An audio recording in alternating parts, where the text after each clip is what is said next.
biology lectures with Akirili Oladimiji Philip. So we'll move on to another factor that affects enzyme reaction. Bear in mind that this video is on GCSE curriculum.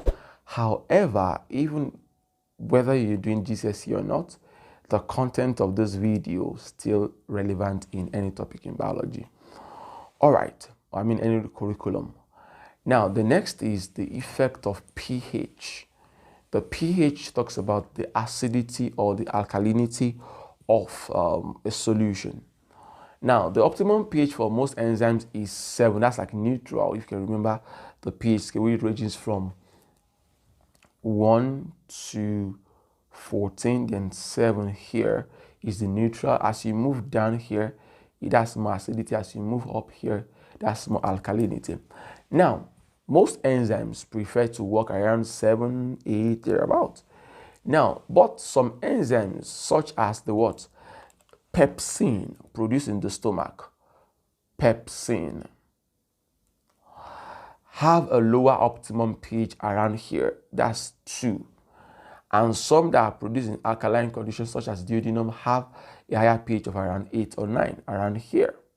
So the one in the stomach prefers to do its job around 2 because it is found in an area where you have HCl, hydrochloric acid, being produced. So it's been programmed to be able to work. Most enzymes cannot work around that pH. That's too acidic. Or pepsin, which works in the stomach, is adapted to work there. All right. Now, if the pH is too high or too low, the bonds that hold the amino acid chain together to make acid are destroyed. To make the protein are destroyed. So the point is, once the pH is more than what it should be, these are broken. So this will change the shape of the active site so that the substrate can no longer fit into it, reducing the rate of the activity. It's denatured. So once you rearrange the shape of the amino acids, the next thing is the shape of the active site changes, then the substrate can no longer fit into it. All right, it says moving too far away from the optimum pH will cause the enzyme to denature and the activity will stop. So this is an example of what I'm trying to say. At optimum pH, the shape is retained, substrate could bind to it, reaction proceeds, and everything goes normal. However, at extreme temperature, extreme pH, can you see this? This shape is seriously bad. This guy can no longer fit into it anymore. And it is said to be what? Denatured. This enzyme is said to be denatured, right, so to say. We just look at some few questions on enzymatic reactions. Please bear in mind, it's just a very quick quiz. I still have videos that's going to address real past questions, so to say.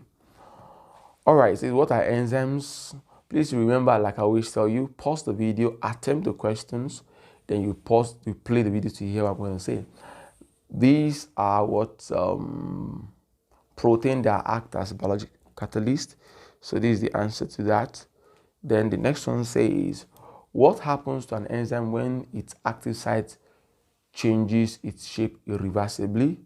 We said it is denatured. What happens to the activity of an enzyme as the temperature is increased? Okay, well, the point is it increases, then decreases. Yeah, that's if you just keep increasing it. Because it did not say, okay, increase to an optimum and stop. If you say it increases at optimum and stop, you could just pick this. But you say it's increased, that means just keep going. So it's first increase, then decreases because it becomes denatured. What statement about the optimum pH of an enzyme is correct? If the pH, it is the pH at which the enzyme's activity is the greatest, it is the same for all enzymes. It is pH at which the enzyme cannot be damaged by heat. Well, this is the answer there, when the enzyme activity is quite great. Which molecule partially fits into an active site? So fits into an enzyme, reducing the activity. Oh, that is an inhibitor. I'm not sure. Okay, that's really like, I think if you see my video on OCR A level, any of those A levels, I talked about inhibitors really, but anything that will not allow the real substrate to fit into this is called an inhibitor. All right. Okay.